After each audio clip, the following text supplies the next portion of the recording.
ఏం అడుగుతున్నావమ్మా? పిల్లలతోటి స్టార్ట్ అవుతుండ్రు కదా, మరి వాళ్ళకి కావాల్సినవన్నీ సర్దుకున్నారా? అన్నీ సర్దుకున్నా, ముందు నుండే మొత్తం లిస్ట్ పెట్టుకున్నా, లిస్ట్ అన్ని tick tick tick tick tick అవి పెట్టేసుకున్నా. సరే కానీ పెద్దోడికి మందులు అయితే జాగ్రత్తగా వేయండి. అది కన్న మొత్తం అన్ని పెట్టేసుకున్నాడు. మరి ఇవన్నీ చెప్పే బదులు నువ్వు కూడా మాతో రావచ్చు కదా, నేను ఎన్నిసార్లు అమ్మ అడిగిన నాకు పిల్లలు ఓపిక కూడా. లేదమ్మా, రాలేను.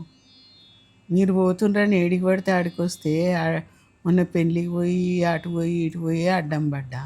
మళ్ళీ అడ్డం పడితే ఎంతమందికి కష్టం. మా మంచిగా చూసుకుంటాం పిల్లల కదా. ఎంత చూసుకున్నా నా బాధ నాకే ఉంటుంది కదా. నేను అడ్డం పడి వాడు కూర్చుతుంటే మీరేం గుర్చించుకోరు కదా. నాకు గుచ్చుతా అయ్యో అయ్యా అంటుంటారు, ఇంకెంత బాధ అవుతుంటుంది. అందుకే అసలే ఎండలు ఎట్లా కొడుతున్నాయి, నా వల్ల కాదమ్మా. థాయిలాండ్ కండి అత్తమ్మని కూడా రా, అందరం ఫ్యామిలీ వెళ్దామమ్మా, మంచిగా చూసుకుంటాం రా అంటే, నేను రాలేను నాకు ఇబ్బంది అవుతుంది అంటుంది. నేను ఇంకా ఫోర్స్ కూడా చేయలేనండి, పెద్దవాళ్ళ కంఫర్ట్ కదా, వాళ్ళకి రావాలి అనిపించినప్పుడు వస్తుంది, వద్దన్నప్పుడు రామ్మా అనను. కానీ ఇంట్లో కావాల్సినవన్నీ ఇంకా మా ఆడపడుచు వాళ్ళ 2 అబ్బాయిలు, మా ఆడపడుచు వాళ్ళ అమ్మాయి, మంచిగా మనవళ్ళు మనవరాలు అమ్మమ్మ ఉంటున్నారు. దానికి తెచ్చిపెట్టాల్సినవి అన్నీ తెచ్చిపెట్టిన. రోజుకొకటే మామిడి పండు, ఎక్కువ తినొద్దు. ఓకే. అన్నీ చెప్పింది లిస్ట్, అవన్నీ తెచ్చిపెట్టిన. సో అదన్నమాట విషయం.